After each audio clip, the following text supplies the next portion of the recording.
Hello friends, आज मैं आपके साथ इकोनॉमिक्स का एक और टॉपिक लेके आया हूँ। चैप्टर का नाम है ओलिगोपोली एंड टॉपिक का नाम है प्राइस लीडरशिप। प्राइस लीडरशिप क्या होती है और इसके अंदर क्या क्या आता है वो डिस्कस करेंगे। डिस्कस करने से पहले बता दूं कि इस चैप्टर के सारे लिंक्स आपको डिस्क्रिप्शन में मिल जाएंगे। चलिए विदाउट वेस्टिंग एनी टाइम शुरू करते हैं।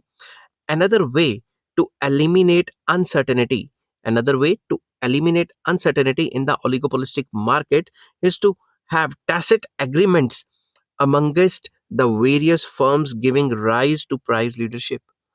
ये भी एक तरीका है कि अनसर्टेनिटी ओलिगोपोली में हटाने का, कि भाई आपस में टैसिट रिलेशनशिप या टैसिट एग्रीमेंट्स या टैसिट टाइप के रिलेशनशिप कर लें कंपनीज, ठीक है, और प्राइस लीडरशिप को बढ़ावा दें। Price leadership by explicit agreements amount to open collusion and is thus considered illegal in many countries।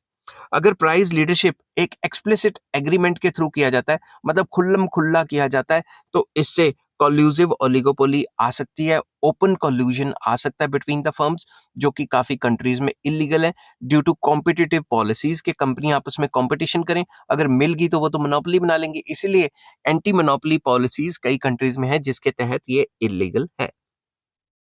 Price leadership is subject to much looser form of collusion as compared to cartels।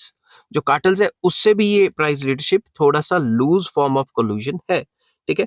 In this arrangement there is no organization like cartel to control the sales and output. इस type के system में कोई भी organisation नहीं होती जो cartel की sales को और आउटपुट को कंट्रोल करती है। Therefore tacit collusion in terms of price leadership is more acceptable to members। तो इस वजह से जो tacit collusion है वो काफी ज्यादा जो है जो members हैं उनको acceptable रहती है। This also explains why it is more widely practiced than the cartels। Cartel से ज्यादा ये प्राइस लीडरशिप को मतलब प्रैक्टिस किया जाता है। There are various forms of price leadership in which the following three are common। Number one, price leadership by low cost firm। Number two, price leadership by dominant firm। And barometric price leadership। ये तीनों के तीनों मैं एक video में discuss नहीं कर सकता, वीडियो बहुत लंबी हो जाएगी और आप बोर होके बंद कर दोगे। मैंने इस वीडियो में सिर्फ price leadership by low cost firm discuss करना है और बाकी दो के लिंक्स आपको डिस्क्रिप्शन में मिल जाएंगे। चलिए शुरू करते हैं। Price leadership by low cost firm, इसमें जिस हिसाब से आपने पेपर में लिखना है मैंने उसी हिसाब से लिखा हुआ है और आपने इधर उधर कहीं झांकने की जरूरत नहीं है किसी और बुक से, आप सेम टू सेम यही पेपर में लिख सकते हैं। In in an oligopolistic market, अगर ओलिगोपोलिस्टिक मार्केट में देखें, sometimes price is set by the most efficient और the low cost firm and although other firms do not maximize their profit at this price, yet that have no choice but to accept it। sometimes क्या होता है कि oligopolistic firms में जो price है वो कौन सेट करता है?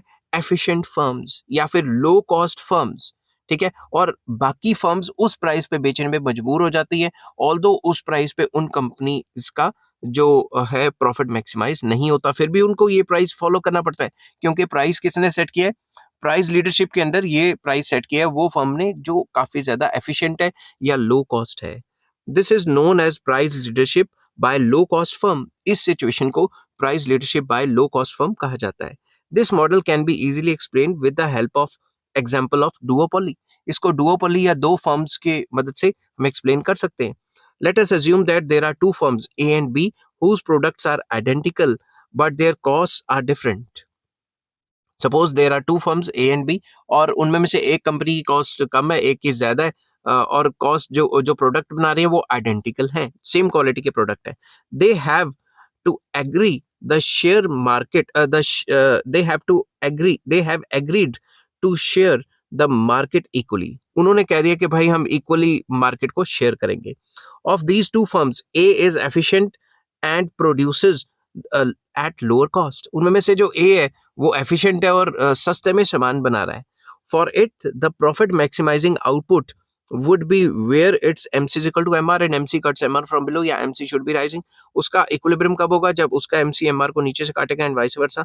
This will give it the equilibrium price also. तो उससे उसका इक्विलिब्रियम भी मिल जाएगा। मान लो ये MC है, ये इस MR को काट रही है यहाँ पे, तो इसकी क्वांटिटी ये होगी, इसका प्राइस ये हो गया। समझिए बात। Firm B will have to accept this price even though he will not maximise its profit. अब फर्म बी की बात करते हैं। फर्म बी का तो एमसी यहाँ से जा रहा है ना, और उसकी इक्विलिब्रियम क्वांटिटी ये और इक्विलिब्रियम प्राइस ऊपर वाला है, फिर भी उसको कुछ लो प्राइस पे माल बेचना पड़ रहा है। समझ गई बात? It can be explain with the help of diagram, जो कि मैंने आपको डायग्राम बताया।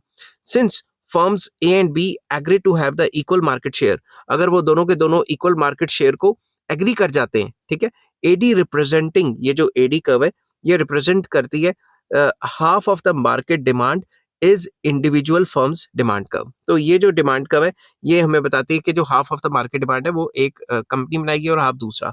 दस it is the demand curve which both A and B face. तो ये जो डिमांड कर्व है ए की भी यही है, बी की भी यही है।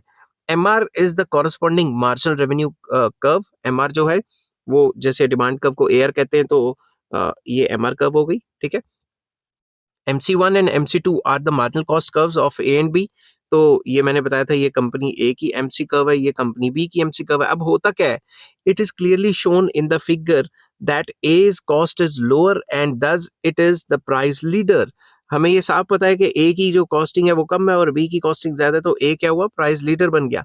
It's marginal cost MC1 intersects MR at point at output मैंने लिख दिया, एट पॉइंट ई लिखना चाहिए था, where the output is OQ1। समझ गए बात? तो पहली कंपनी OQ1 बनाती है और प्राइस OP1 बेचती है, ठीक है।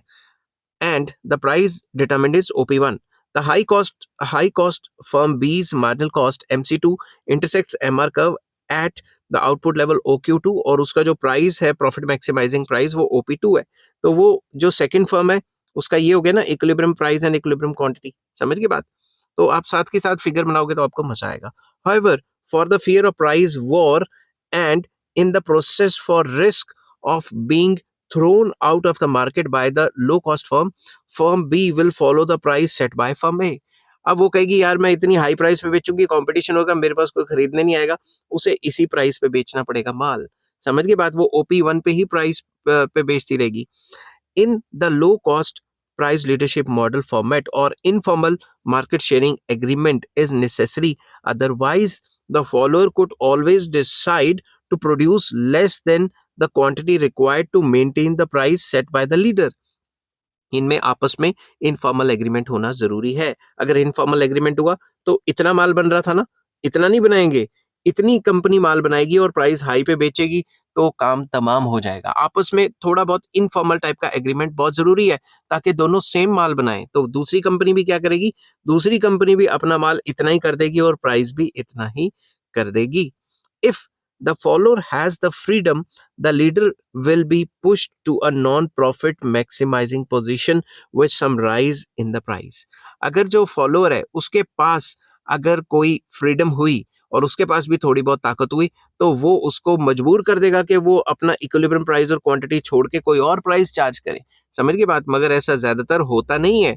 अब दूसरी सिचुएशन में चलते हैं। In a low cost price leadership model, it is not necessary that the leader and the follower firms share the market equally। पहला सिचुएशन क्या था कि दोनों के दोनों इक्वल मार्केट शेयर जो है वो करेंगे, और दूसरा क्या आ गया कि अगर उनके इक्वल मार्केट शेयर नहीं हुए फिर क्या होगा। Suppose the two firms A and B agree to have unequal market share, their demand curves are shown with the help of figure that will be different। जो उनकी डिमांड कर्व्स हैं, मान लो ये ए की डिमांड कर्व होगी और ये MR1 जो है ए कंपनी का हो गया, ये डिमांड कर्व सेकंड की होगी, और मैंने यहाँ लिखा ही नहीं, चलो लिख देते हैं हम, MR2 ये दूसरे की मार्जिनल रेवेन्यू कर्व होगी, ठीक है। तो अब पहली कंपनी का जो MC कर्व है वो यहाँ कट करता है, तो इसका इक्विलिब्रियम ये हो गया, इसका प्राइस ये हो गया, इसकी क्वांटिटी ये होगी, ठीक है। तो इसको मैं फिगर वाइज एक्सप्लेन करता हूँ तो आपको समझ आएगा, ठीक है। In this figure, D1 and D2 are the demand curves of firm A and B respectively। जैसे बताया कि ये दोनों जो हैं डिमांड कर्व्स फर्म A और फर्म B की हैं, ठीक है। Similarly, MR1 and MR2 are the marginal cost curves of firm A and B respectively। उसी तरीके से MR1 जो पहली कंपनी है उसका मार्जिनल रेवेन्यू ये है, जो दूसरी कंपनी है उसका मार्जिनल रेवेन्यू ये वाला है, MR2। Marginal cost curves of firm A, that is MC1, intersects MR1 at the level of output OQ1 and OP1 price जो है वो डिटरमिन किया जाएगा। ये बता रहे हैं कि MC ये जो MR को यहाँ पे काटती है और इक्विलिब्रियम क्वांटिटी ये आ जाएगी और इक्विलिब्रियम प्राइस आ जाएगा OP1। समझ गए बात? साथ के साथ बनाओगे तो मजा आएगा। This price has to be accepted by the follower and at this price it should sell OQ2 quantity.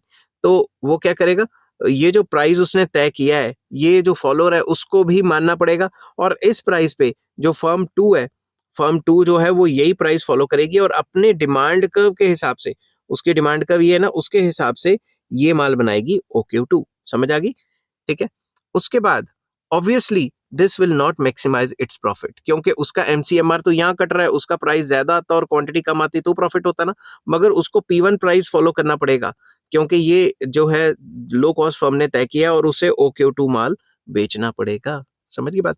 If firm B were to determine price independently, it would have set price OP2 as the price and sold quantity Q3। ठीक है ना, मतलब अगर उसे independent छोड़ दिया जाता तो वो Q3 माल बनाता और OP2 प्राइस रखता, मगर क्योंकि उसको फ्रीडम ही नहीं है, उसको तो फॉलो करना है प्राइस लीडर को, इसलिए उसको ऐसा करना पड़ रहा है।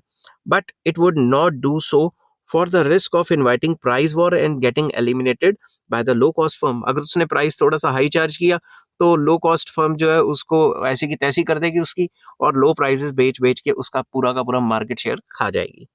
आई होप ये वीडियो आपको पसंद आई होगी। अगर पसंद आती है तो please like, share and subscribe. इस चैप्टर के सारे लिंक्स आपको डिस्क्रिप्शन में मिल जाएंगे, और नेक्स्ट वीडियो मैं बनाने लगा हूँ price leadership by dominant firm, जिसका लिंक भी आपको डिस्क्रिप्शन में मिल जाएगा। Take care, bye bye.